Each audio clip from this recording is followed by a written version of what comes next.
the highest order. Okay, I'm getting in Rami Desai now. Rami Desai, I have a series of tweets by this, there is a character called Ali Sheikh, right? Ali Sheikh, and by the way, Ali Sheikh, I just looked him up. Ali Tawqir Sheikh, the same person whose tweets have been tagged by Himanta Biswa Sarma. He is serving in the Climate and Development Knowledge Network in Pakistan. That's Lead Pakistan. He continues to serve there from what I see on social media, right? So he's still there. And he has cheered on Gaurav Gogoi. And he says, I would like to, and he tags his colleague, Elizabeth Gogoi, to back Gaurav Gogoi, right? But does that prove any guilt by just a tweet? Rami Desai.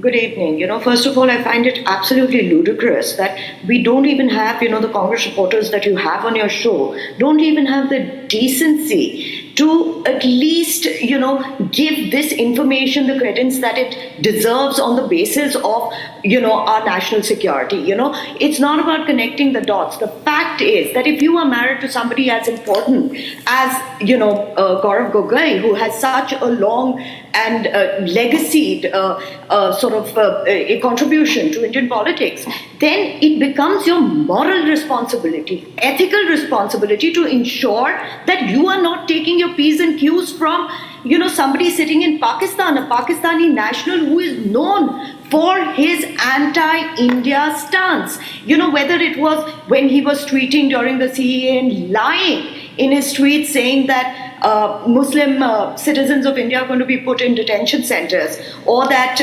giving false impression that the CEA was anti-Indian citizens. When people like this can peddle lies, and then you can call them your friends, or you can call them your seniors, or you can work under them, I think therein lies the issue. This is a complete deficit of moral integrity. But what do you expect from the Congress? Let me ask you this, considering that Rahul Gandhi goes internationally ever so often only to defame India and say things like, we are fighting against the Indian state itself. Sonia Gandhi was the co-president of the Democratic Leaders of Asia Pacific, a George Soros-supported organization that promoted the idea of an independent Kashmir.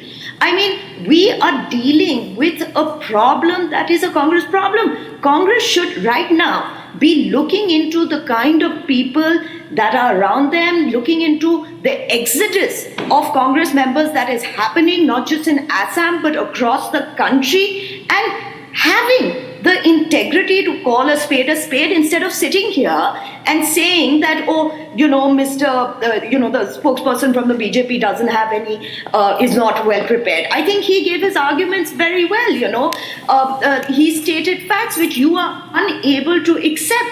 So I think, what we are dealing here with is the problem of negationism that Congress has, that there is anything wrong with them. According to them, everything that they say is right.